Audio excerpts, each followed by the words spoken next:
Hey everyone, in this video we will compare Runway, Gling AI and Descript.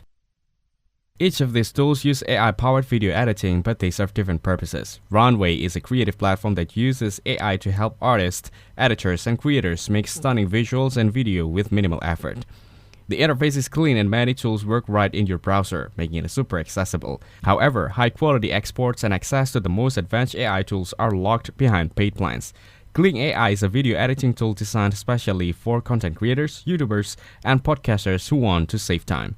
The interface is simple and easy to get started with, even if you're not a pro editor. However, it's not ideal for heavily edited or creative videos, since it focuses mainly on cutting, silences, and basic cleanup.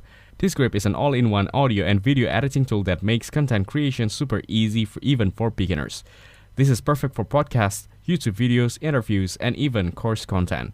While it's super easy to use, it can sometimes feel limited for advanced video editing. Descript is the best for professionals, video or audio editing and transcriptions. Runway is best for AI-powered video effects, and Gling AI is best for quick, automated jump cuts. Thanks for watching. Don't forget to like and subscribe to see more content like this.